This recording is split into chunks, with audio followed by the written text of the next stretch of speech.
It's me again, Sloan. Um, Today I wanted to talk about another one of my children. I know, I have so many of them. I only birthed four, by the way.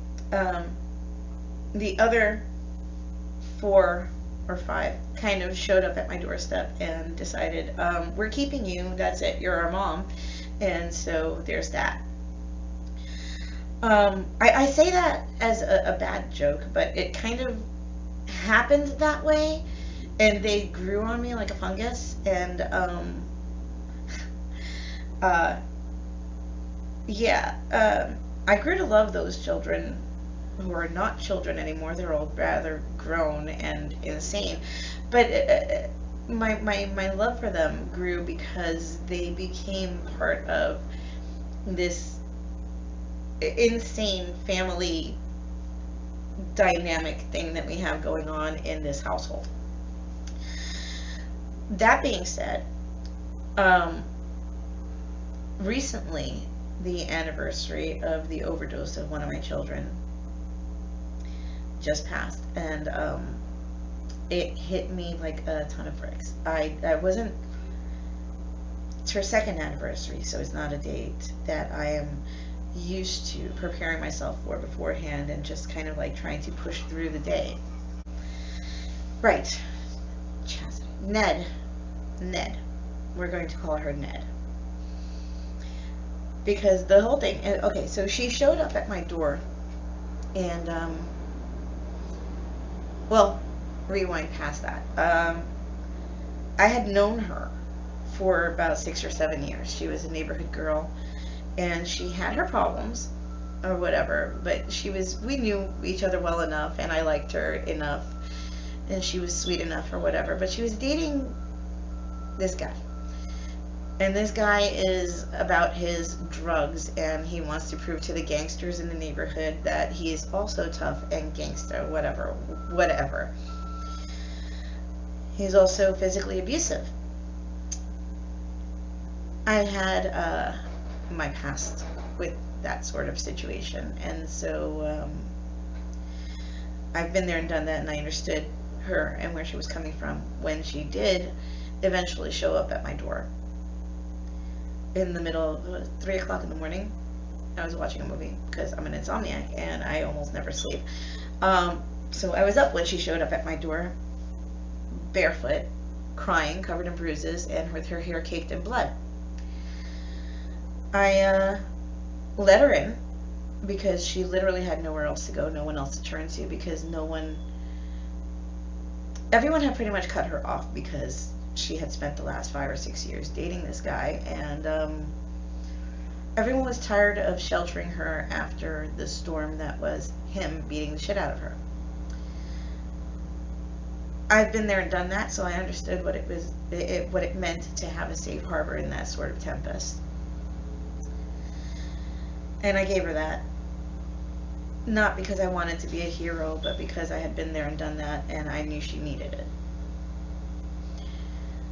I handed her a towel and a nightgown, and I told her she was going to stay the night, and I wasn't going to ask her any questions. When she came out of the shower, she started to brush her hair, and she was crying because she couldn't get the hairbrush through her hair. So she asked me to cut it all off. Now, she had gorgeous hair, long, thick curls, and I saw no need to do that to her. So I sat her down in front of me, and I told her I would brush her hair out, and I did, because I have daughters, and I've been able to get through rats' nests in their hair over the years. So I was able to detangle her hair without having to cut it all off. And while she sat there and I was brushing her hair, she told me everything. I didn't ask. She volunteered everything. And I sat quietly and I just listened while I brushed her hair. After I brushed her hair, she turned around and she asked if it was okay if she spent the night. And I looked at her like, I had already assumed she was going to, and I told her, listen, I don't know how long you need to stay here, but you've got my couch for as long as it takes for you to get settled somewhere, or until you need until you find something more stable, something better. That lasted about a year and change. I didn't expect it to. I really didn't. I thought, you know, because she was always talking about her family, her aunts, her uncles, her cousins. I thought that maybe one of them would step up and take care of her. Little by little, I found out that growing up, her mother had abandoned her with her grandmother, her grandparents, because her mother was a street kid. You know, she was a drug dealer, and she loved making money off of dealing drugs and selling her body. She didn't have time, patience, or care for having a child, so she left it to her parents to deal with. The girl's father, Ned's father, was in Florida, and according to Ned, he had sexually abused her as a child and allowed his friends to do so as well. I didn't know that at first. That I found out later on during the time that she was staying here.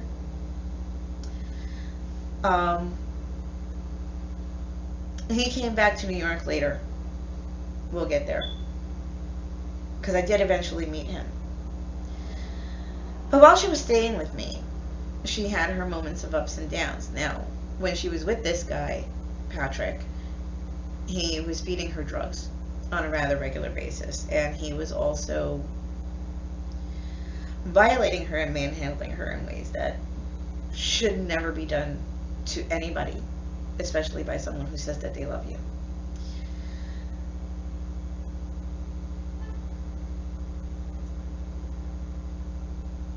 Well, her father had abandoned her and gone to Florida, and her mother was nowhere to be found. I was literally the only place that she had, the only harbor that she had. And I took her in and I cared for her, and we bonded like mother and child. We did laundry together, we cooked together every single day. We would do makeup and hair together, get dressed together in the mornings. We would go out together. We would spend time with my family, which I started introducing her to little by little, getting her in as part of our family. And she was integrating very well with everyone. During that time, however, while we were home, there would be times where she would go to the store and take 2 hours because Patrick, the guy who lives a block and a half away from me, she would run into him or seek him out, or he would seek her out, because it was mutually destructive.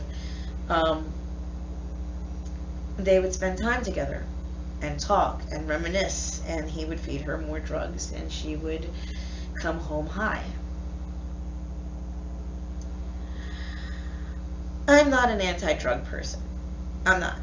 If you use it recreationally, use it recreationally. My stepdad, my adoptive father, taught me at a very early age and not to be judgmental. People do drugs. Some people do drugs. It doesn't become a problem until the drugs start doing the person.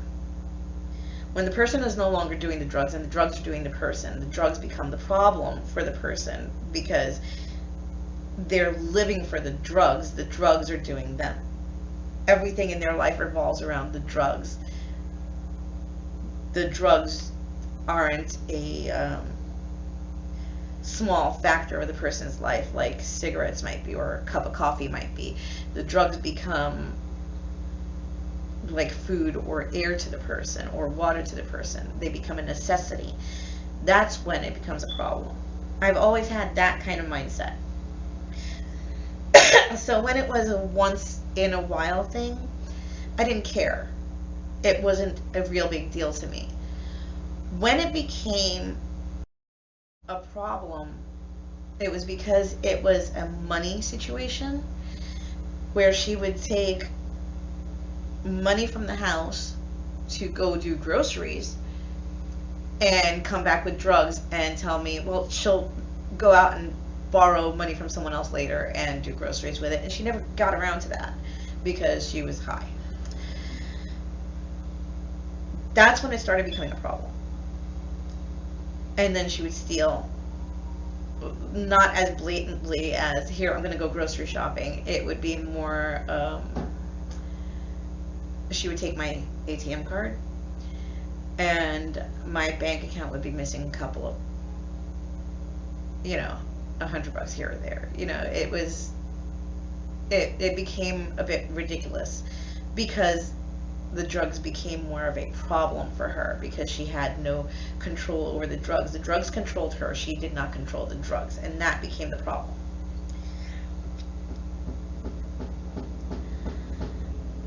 I found her a guy, and during that time she was very happy, and she was clean, and she was sober, and she was doing really, really well. That guy then found out that she had had issues with drugs at one point, and then because he had a past with drugs, he dumped her unceremoniously because he's a hypocrite. See, he couldn't deal with her past with drugs because he had a past with drugs, and so therefore he couldn't trust her or deal with her, even though at that time she was clean, and because of him she was staying clean. But because he dumped her in the way that he did, for the reasons that he did, she turned right back to drugs and started hanging out with Patrick on a regular basis all over again. I want to stop here for a minute because I want to backtrack to something, a moment that happened between me and her. Because it's not backtracking. It happened right after she broke up with, the guy broke up with her. And she and I were sitting down to eat. I've always had a battle with anorexia and bulimia. And we could smell our own. I knew she was avoiding eating, and it had been 2 days since both of us had eaten, and so I made us food. And I gave her a small portion, I gave myself a small portion, and we sat down at the table to eat.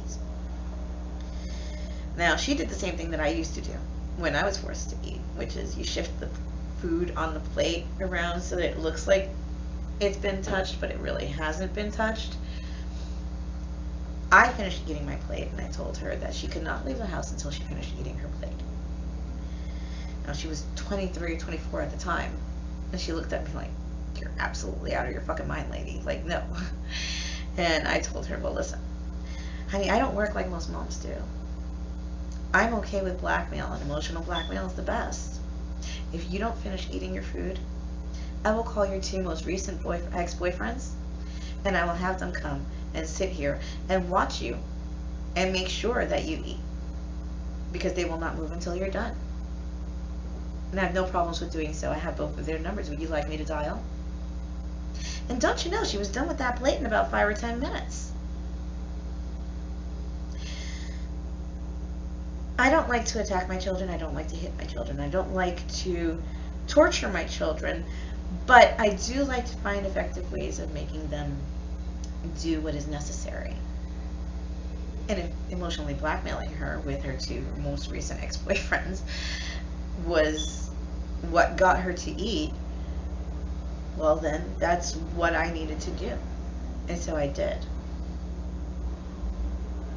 And it worked. Thankfully.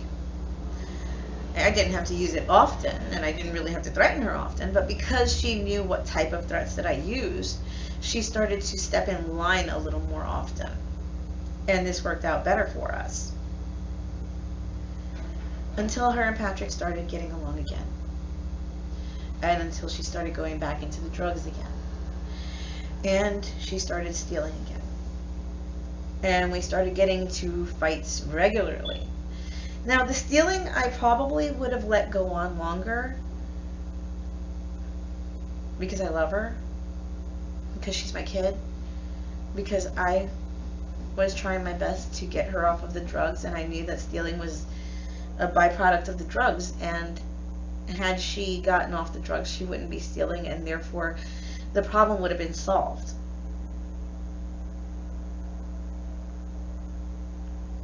But that's the thing with addicts, so you can't solve addiction. You can't fix addiction. Addiction is a permanent problem because it's a sickness.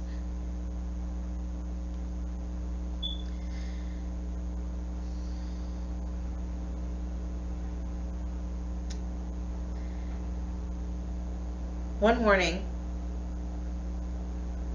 she was in the hallway downstairs with Patrick in my home, in my building. And they were talking, cuddled up right by my mailbox, thinking that they weren't going to be seen. And they were. And it became a big thing, and there was a huge fight. And I told her that if I saw her here in my home that day, later that day, that I was going to beat the shit out of her if I saw her fucking face, because she had brought Patrick to my building again. Now, I didn't mean it. It was first thing in the morning, and there was a lot of shouting, and there was a lot of fighting. I had been woken up by the fighting. So I was speaking pretty much out of my ass. But she knew that I was angry, and she left. I didn't see her again for a while, a couple months. It was New Year's Day. I want to say a couple months later. And my niece finds out that, because my sister, wonderful person, lied to her about who her father was. And we found out who her real father was. We kind of tracked him down, and on January 1st, 3 years ago, she found out that her father had another daughter whose name was Chastity, and happened to be my kid. Yeah, the abusive father shows up. Prodigal father returns, right? So I went down the block to Patrick's home, and I yelled through the window until I got her to answer and come with me. Because I wasn't going to go upstairs. I wasn't going to knock on the man's door. I wasn't going to fight with him. I had no problem. I had nothing to do with him. I wanted nothing to do with him. My point in going over there was to get her to come over so she could meet her little sister, so they could have some sort of relationship. Because my niece deserved that. And maybe by finding her little sister, maybe by becoming part of my family in this way, she could find a way to clear herself, her mind, and everything, and become the girl I knew she could be.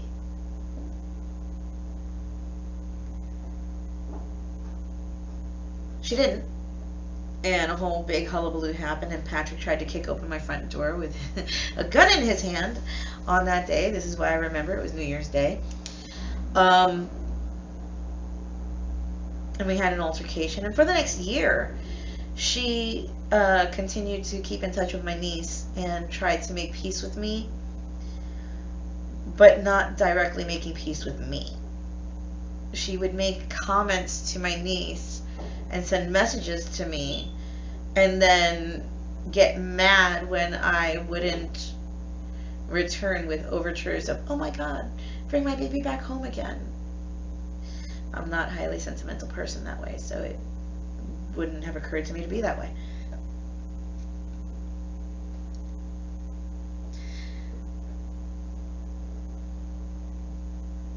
Two years ago,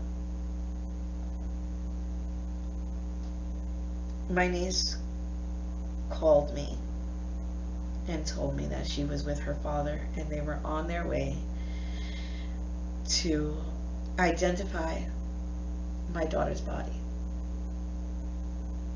because she had overdosed on fentanyl.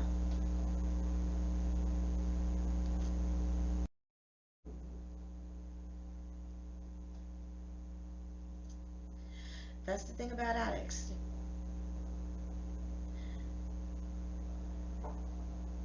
You're kind of always waiting for that other shoe to drop.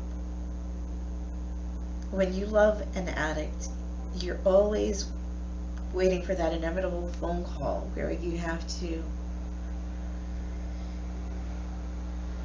ready that stiff upper lip because you knew it was going to happen, because it's an eventuality.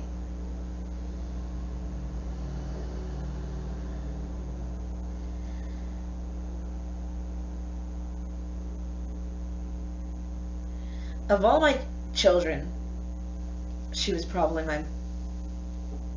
one of my most problematic. The most problematic, probably.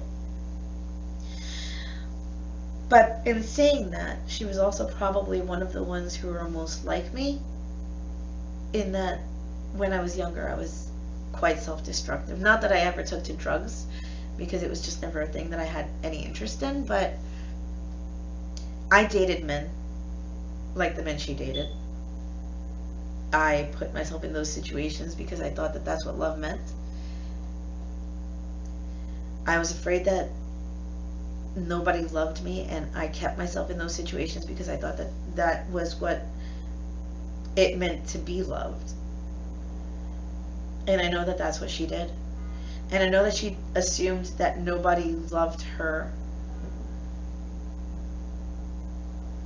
because that's what I always assumed. And I still at times find myself feeling that way. I know better, but she never grew up enough to know better. And while I know better, there's still that feeling that overcomes you, because your emotions and your mind are not in the same place. And they're not always going to be in the same place. As a matter of fact, most of the time, they're always going to be in conflict. And so I know in my mind that I am loved and I am cared for, and people would be affected if I were to pass.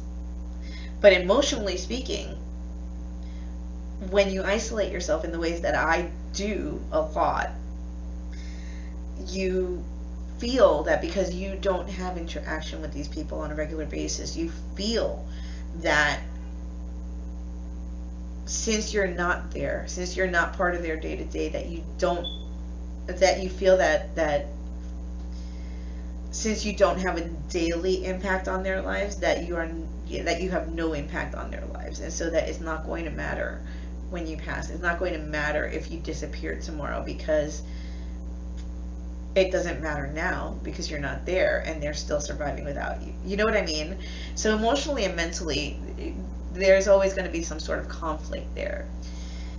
The same way emotionally and mentally, there's a conflict in my head going on where I still feel that part of me feels that had I not had that fight with her, had I not pushed her away, maybe she would have been here. Maybe I could have gotten her clean and sober. Maybe she would still be alive today. And I know that, again, mentally, I understand that that's not how it works. She's an addict, or she was an addict, and she would have found a way. And if it wasn't there, it would have been here. Or it would have been later on, but it would have happened. Because she needed to make the changes she needed for herself. It's not something I could have been able to do for her. So rational mind says this, and I understand that. But emotionally speaking, my emotions are saying, you turned your back on her, you kicked her out, you put her out in the streets, and you let her feel unloved. She turned to those drugs because you let it happen. And so there's that conflict constantly going on. I said that she was most like me because she was. Her attitude, her freedom, her joie de vivre. She was also, I gave her a nickname.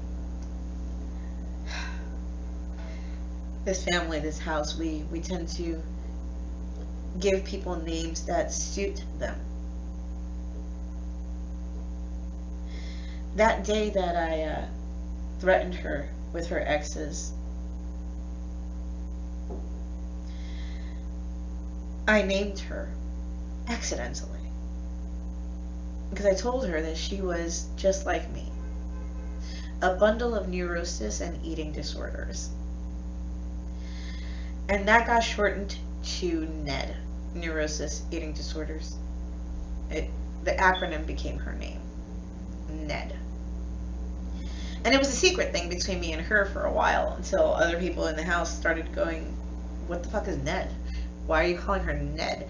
And so after I embarrassed herself in front of, I embarrassed her in front of a couple of her siblings with, well, it's because, and I explained neurosis and eating disorders, and they were like, oh, well, that fits. And because the name fits so well, they turned around to me and said, well, you know, she's your junior, right? That makes her Princess Ned Jr., which makes me Ned, apparently. So that is who she is and always will be to me. Princess Ned. My Princess Ned. Ned Jr.